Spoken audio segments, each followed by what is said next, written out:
ना ना ना गंगू भाई, पायरेसी वाला काम सारी जिंदगी मैं नहीं कीता। मैं हमेशा अपना काम कीता है, फ्रेश कीता है, भावें फ्लॉप होई जुले। झूठा। अपने असूलों में लचक रखते हैं जनानों की तरह। मेरा मतलब है सियासतदानों की तरह।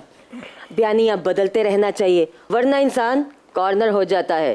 ओहो, हुआ क्या है बता तो दें। और बट पापा मैं तुसा की दसा, गंगू पाई बे की पता क्या आख रही है? कह रही है कि मैडम नूर जान साहबा दे जिंदगी दे जितने भी गाने गाए ने, जेड़े निशो बेगम ते अंजुमन साहबा दे ऊपर पिक्चराइज होए ने, उन सारा गाणियां की रीडू कर, माड़े ते पिक्चराइज कर ते मेरियां वीडियो लीक कर। क्या मतलब है? मैंने लीक का कब कहा? मैंने रिलीज का कहा था। असल बट जी मैं मुहिब्बे वतन डायरेक्टर, ना झुकने वाला, ना बिकने वाला, ना डरने वाला, ना भागने वाला, ना ये कैलवरी फॉन्ट चेंज करने वाला। मेरे कहने का मतलब है कि ना मैं कभी कैलवरी फॉन्ट चेंज कीते ने ते ना ही मैं कभी तोशा खाना दा माल वेचे है।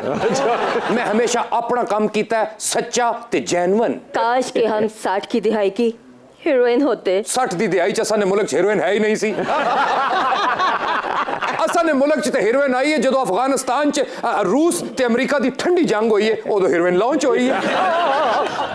मैं फिल्म की हीरोइन की बात कर रही हूँ कि काश कि हम 60 की दिहाई के हीरोइन होते तो हम पे वो गाना पिक्चराइज होता।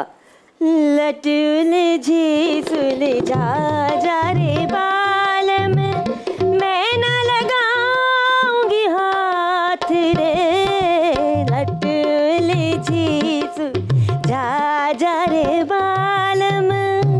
अमजद साहब क्या खूबसूरत गाना था। सब ये खाने पे पिक्चराइज हुआ था, लट उलझी सुलझा जा रे बालम। और ये हमारे बहुत कमाल के शायर थे सैफुद्दीन साहब, जो उनका लिखा हुआ है। अरे मुझे लगता है कि ये गाना राग भाग्यश्री में है। वैसे तो काफ़ी गाने जो है वो मिश्र मेघ होते हैं, जी जी। लेकिन ये स्पेशली एक राग भाग्यश्री में ही मैडम ने गाया है। क्या बात। वाह वाह। अच्छा भट्ट जी, जिस तरह उस जमाने च मैडम सुबिया खानम ने आख्या कि लट उलझी, इस तरह कि पिछले 7 महीने तो पाकिस्तान की सियासत उलझी पई है। मेरे कहने का मतलब है कि यह गाना तो तुसां ते नहीं हो सकता, अलबत्ता दूसरा गाना जरूर हो सकता है। कौन सा? जो बचा था वो लुटाने के लिए आए हैं।